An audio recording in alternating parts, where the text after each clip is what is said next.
Alright, to all interested clients natin na gustong sumali dito sa SWA Ultimate. So I am here to discuss right now on how you can join our business online.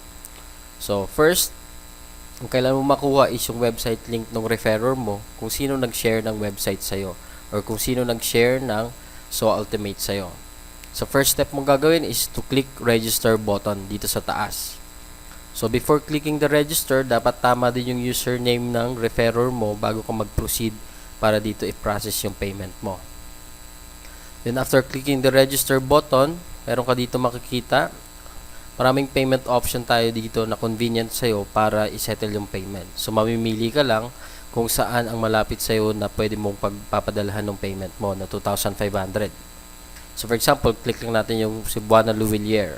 Then after clicking Cebuana Luwilier, lalabas dito yung sponsored by, yung name ng referrer mo. So be sure na tama yung name ng referrer mo bago ka mag-proceed sa pag-fill up ng form sa baba.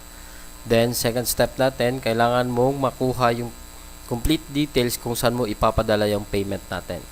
So for example, dito sa Cebuana, ang receiver natin ay si Lenton C. Montejo. So kailangan tama yung spelling, then kunin mo lahat ng complete details niya bago ka pumunta ng Cebuana. Then after mo makuha yung details, then na-settle mo yung payment, kailangan mo lang i-fill up yung form dito sa baba. So dito, amount paid. Second, payment date kung kailan ka nagbayad. Branch of deposit kung saang lugar ka nagbayad. Transaction reference number na ibibigay sa iyo ng Cebuana after mo ma-settle yung payment. Then dito sa desired username, yung gusto mong username para malagay sa website mo. Personal username mo yan, mamimili ka lang. Then first name mo, yung full name. Then dito sa email address, dapat tama yung email address na ilalagay mo wherein active email address na nabubuksan mo. Then lagay mo rin yung contact number mo, then you have to create password. Then after that, you will proceed to step 2. Then dito sa step 2, kailangan mo lang sagutan yung tatlong security questions. Then after mo masagutan yung tatlong security questions, kailangan mo lang mag-agree sa terms and agreement natin. Then after that, proceed to submit ka na ng payment mo or submit mo na yung form na to.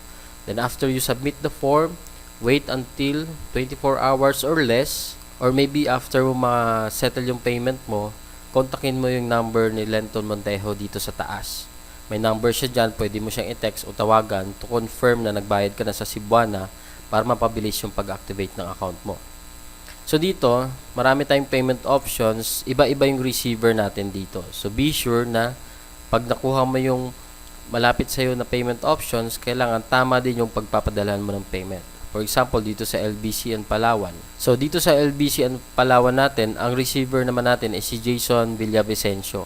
So, ganyan din yung details niya. So, be sure na kung saan ka nagpadala, tama yung taong pagpapadalahan mo. By selecting the payment options, then kunin mo lang yung details na nakalagay dito bago ka mag-proceed sa lahat ng process natin. So, some of you will ask bakit si Lenton Montejo and Jason Villavicencio yung receiver ng payment natin ngayon? Because they are one of our leaders and one of our pioneer leaders wherein sila yung mga top producers natin na we entrusted na sila mag-receive ng payment natin para mapabilis yung activation ng account natin. So don't hesitate na pagpadala ng pera sa kanila kasi authorized sila ng SWA Ultimate company natin na sila yung mag-receive ng payment. So thank you for watching this video. By the way, this is Johnny Bodegas, one of our SWAPI leaders also. And in behalf of SWA Ultimate Administration, we are thanking you for continuing patronize our business and more income to come to all our newly joined members. Congratulations and welcome to our business. Hope you will succeed here and we will get your dreams soon through our opportunity that is SWA Ultimate. So if ever you have more questions, kindly ask your referrer for some details na yung may mga questions ka pa bago ka mag-proceed sa payment mo.